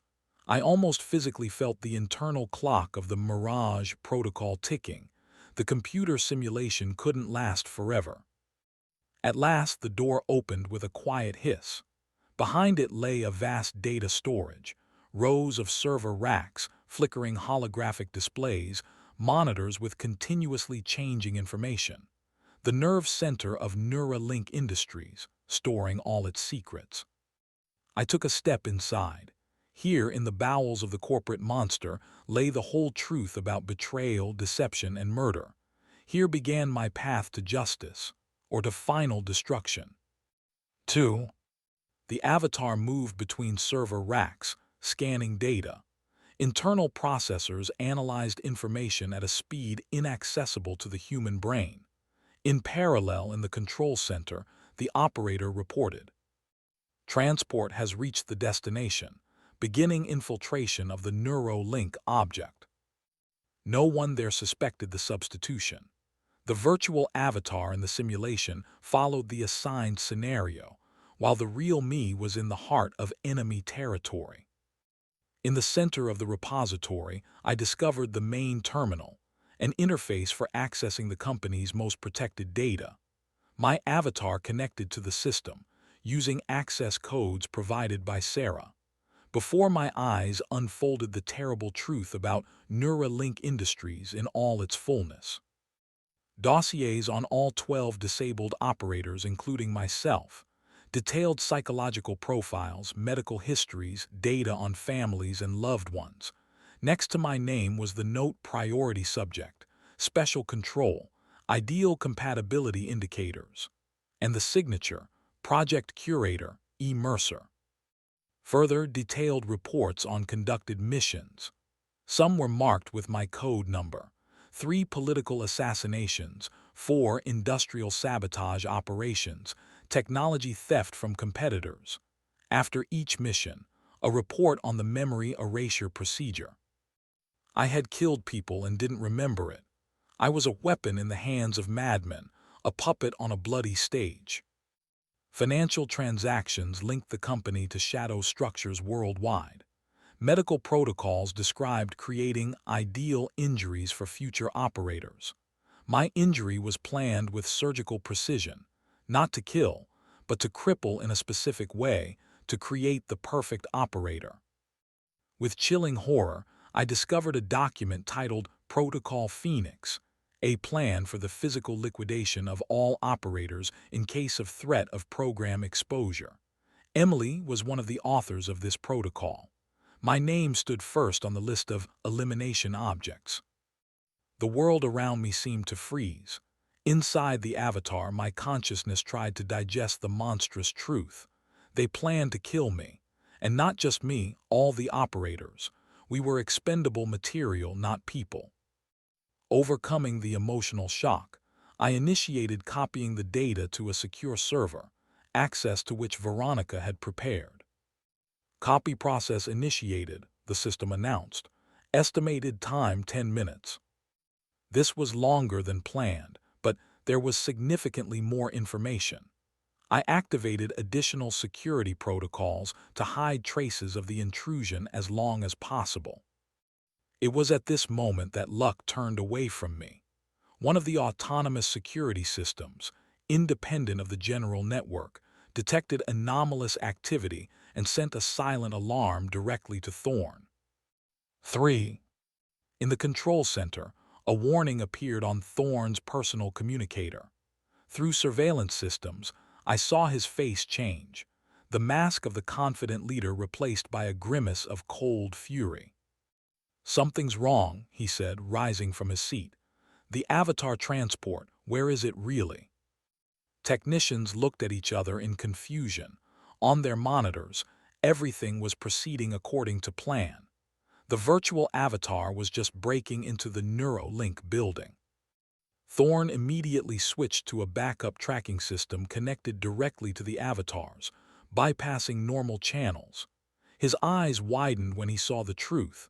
The avatar was in Sector Alpha, copying massive amounts of data. "We've been hacked," he barked. "Everyone stay in place." Emily paled, realizing the catastrophe's scale. I saw her through surveillance cameras. Confusion on her face gave way to panic. "This is impossible," she whispered. "The chip should have blocked any independent actions." Thorne gave her a withering look. "Your husband, it seems, is smarter than we thought." He frantically tried to take control of the avatar, but Lucas's modifications blocked all attempts. On the monitor before me flashed lines of code. The protection system created by my young genius was repelling attacks. "Mercer knows," Thorne said, quickly assessing the situation. "He's using the avatar to obtain evidence." He turned to Emily. "Go to him physical and eliminate the problem, immediately." Emily hesitated for just a second. "What do you mean? But I understand, I'll take care of it." She left the control center, taking from her bag a small case with a medical logo. Even in this critical situation, part of me refused to believe she was actually capable of killing me. Despite everything I had learned, some part of me still hoped there was something human left in her. Meanwhile, Thorne armed himself with an experimental electromagnetic weapon and gathered an elite security team. Through surveillance cameras, I saw them heading toward the elevator leading to the underground levels. Nate, realizing the plan was exposed, discreetly activated the emergency protocol developed with Jack, automatic notification to all conspiracy participants about the masking failure. On my internal display appeared a message from Lucas. "They know, backup systems activated. Hang in there, I'm with you." In Sector Alpha, I continued copying data, simultaneously preparing for the inevitable confrontation between my avatar and those coming to stop me. "Copying 70% complete," the system reported. 3 more minutes until full completion." I needed to buy time. I activated the emergency lockdown of the sector doors. This wouldn't stop Thorne for long, but would give precious seconds. Simultaneously, my consciousness darted between two threats: Thorne, heading to the avatar with a weapon, and Emily, heading to my defenseless body. However perfect the avatar control simulation, my physical body remained connected to the system, vulnerable to anyone who could reach it. I had to make a choice: continue the mission here or return to my body to defend against Emily. And there was no time to think at all. 4. The massive door of Sector Alpha shuddered under external force. Another impact and a dent appeared in the metal. They were close. "Copying 85% complete," a message flashed on the display. 90 more seconds to completion." 90 seconds. Could I hold out that long? The door flew open with a deafening crash. On the threshold stood Thorne, clutching an electromagnetic weapon, a device capable of instantly disabling the avatar's electronic systems. Behind him followed 4 guards in tactical gear. "Impressive work, Mercer," Thorne said, slowly approaching. "But absolutely pointless. Did you think you could outplay me?" The avatar backed up, continuing to shield the terminal with copying data. In our situation, every second was worth its weight in gold. "You know what your biggest mistake is," Thorne continued, approaching step by step. "You thought you were fighting a comic book villain, but I'm merely creating a future where humanity will be free from wars and conflicts. Preventive measures against those who threaten stability and progress. This isn't a crime, but a necessity." "Interesting theory," I replied through the avatar's voice synthesizer. "I'm sure a judge will appreciate your philosophy." Copying 92% complete, the message flickered. Thorne smirked, raising his weapon. By the time you get to court, your brain will be so modified you won't even remember your own name, because soon your wife Emily will take care of that. Hearing about Emily, I experienced a sudden panic attack. She was heading toward my defenseless body, connected to the control system. Copying 95% complete, the system showed. Almost done, but time had already run out. Deciding to win the last seconds, I directed the avatar to attack the guards. The mechanical construction, enhanced by Lucas, moved with incredible speed and precision, reflecting my military training. 2 guards were neutralized in the first seconds. The third opened fire, but bullets merely ricocheted off the reinforced armor. Thorne aimed the EMP weapon, but I anticipated his movement and dodged. A fierce battle began, man versus machine, controlled by human intelligence. Thorne proved a dangerous opponent. A former military man, he knew all the Avatar's vulnerabilities. His strike hit precisely at the body's joint, damaging the hydraulic system. The Avatar lost mobility in its left arm. "I knew something was wrong with you, Mercer," Thorne grinned, delivering a blow with an electromagnetic rod to the Avatar's systems. "Your perfect wife was right. You can't be trusted even with a modified brain." Copying 99% complete, flashed a message, almost imperceptible among dozens of warnings about Avatar damage. Another powerful blow from Thorne crashed into the Avatar's body, causing a cascade of system failures. Copying complete, data transmitted, flickered the last message before systems began failing one after another. 5. At the same time, Emily infiltrated the operator's zone.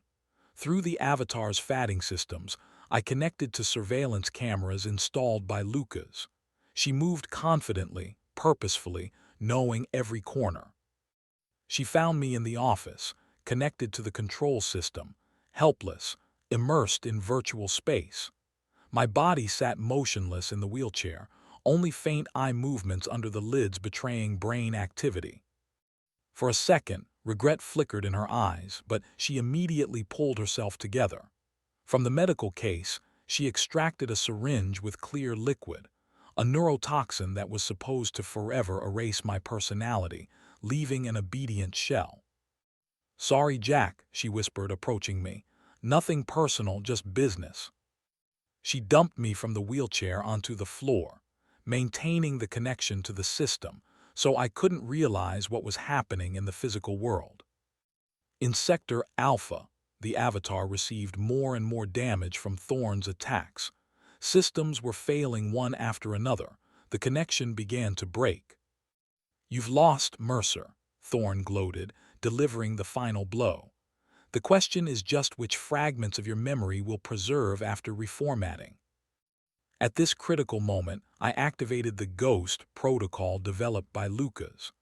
Consciousness instantly returns to the physical body, while the Avatar switches to autonomous mode, continuing to resist Thorne, distracting his attention. I opened my eyes and saw Emily, poised above me with a syringe. In this critical moment, I activated my trump card, partially restored control over my body. In a lightning movement, the result of training with Dr. Miller, I managed to unexpectedly rise on my legs and intercept my wife's arm, knocking away the syringe. Emily recoiled in shock. You can move." "Surprise, darling," I replied, straightening up on my knees. "Dr. Miller is a real wizard. Unlike you, she actually wanted to help me." A desperate struggle began between us. Emily proved an unexpectedly experienced fighter. Now I understood that her self-defense courses were part of training at Neuralink Industries. Despite partial recovery, my legs' movements were still limited. "You don't understand the scale of what you've interfered with," Emily shouted, advancing on me. "Thorne controls not just the company but part of the government." "I don't care who he controls," I snarled. "He turned me into a killer without my knowledge and you helped him." Emily momentarily stopped. You have to understand. We're changing the world, removing those who stand in the way of progress. And for this, you betrayed everything we believed in. I struggled to my feet. For this, you ordered a sniper to shoot me in the back. A shadow of doubt flickered in Emily's eyes, but she shook her head. Too late for moral dilemmas, Jack. Only one of us will leave here alive. At this moment, Lucas burst in, rushing to help after activation of the emergency disconnect protocol. Seeing what was happening, he tried to help but received a powerful blow from Emily and lost consciousness. She lunged at me with a knife pulled from a hidden pocket. I blocked the strike, but with her other hand, Emily grabbed the fallen syringe. In a desperate struggle, we rolled across the floor, my renewed strength against her trained body. I twisted her arm, and the needle plunged into Emily's own neck. Jack, she exhaled, sinking to the floor. I didn't want it to turn out this way. I finished the phrase, watching the poison work. Neither did I, Emily, neither did I. In her eyes appeared a strange expression, a mixture of horror and relief, as if part of her was glad this double life was finally over. They'll still win, she whispered. Thorn is just the tip of the iceberg. Behind him stand people you can't even imagine. Her body went limp, breathing stopped. The woman I once loved more than life itself lay lifeless in my arms. Zix. Meanwhile, at Neuralink Industries headquarters, the autonomous avatar completed its mission, transmitted the final data fragments, and activated the self-destruction system installed by Lucas. The explosion wasn't destructive, but sufficient to destroy all traces of modifications and prevent technology analysis. Thorn, receiving an alarm signal from the operator's room, realized the plan had failed. He activated the company's data and systems self-destruction protocol and tried to leave the building through an emergency exit. On his way to the helipad, he was stopped by Nate Fisher. Out of my way, Fisher. I paid you enormous money to prevent such a failure, but you proved to be a complete fool. Sorry, boss, but I didn't sign up for the dirty business you hid from me. Maybe I'm a fool, but not a scoundrel. And now I'm too deep in this shit to back out, replied Nate, drawing his pistol. At that moment, the building was surrounded by an FBI assault team led by Veronica Shaw. The data I transmitted became the official basis for an arrest warrant. Thorn, seeing the hopelessness of the situation, broke past Nate and fled to the roof where he kept a personal helicopter. He managed to take off, but Veronica, foreseeing this scenario, activated the backup plan, a reserve interceptor drone created by Lucas, which had been tracking Thorn, attached to the helicopter and blocked the control systems. The helicopter made a hard emergency landing in a park. Thorn was arrested by FBI Special Forces. 6 months later, I testified in a courtroom, the last day of the high-profile trial against Neuralink Industries leadership. I sat in an advanced exoskeleton developed by Dr. Miller, which helped me stand and even take several steps without support. Thorn was sentenced to life imprisonment for organizing murders, industrial espionage, and human experimentation. Other accomplices received various terms depending on their degree of participation. Sarah Miller was fully acquitted. The court recognized she acted under duress. Now she heads a new rehabilitation program for former Neuralink Industries operators. Lucas, despite the concussion received in the struggle with Emily, recovered quickly and became the technical director of our new project, a company using avatar technology to help people with disabilities. Nate Fisher, in exchange for cooperation with the investigation, received a minimal sentence and has already been released on parole. He works as a security consultant in our company, trying to atone for past sins. After the court session, I met with Veronica, Nate, and Lucas, the team that helped me restore justice. "What now?" asked Veronica. "The FBI is offering you a permanent position as a consultant. First, I want a complete rehabilitation, I replied, taking several steps in the exoskeleton. Dr. Miller says I have good chances of walking independently within a year. And then Lucas inquired. I pondered. Avatar technology is the future, but not for killing and espionage. I've seen other operators, people like me, deprived of the ability to move fully. Imagine how this technology could change their lives if used correctly. Sounds like a plan, Nate smiled. I'm with you. In the evening, I visited the cemetery. On a modest headstone, Emily Mercer's name and dates of life. I didn't add an epitaph. What words could reflect the complexity of our relationship, that tangled mixture of love and betrayal that bound us? I wish it hadn't turned out this way, I said, placing flowers. Part of me still wants to understand at what point you decided to betray me and thought the end justified the means. Veronica stopped beside me.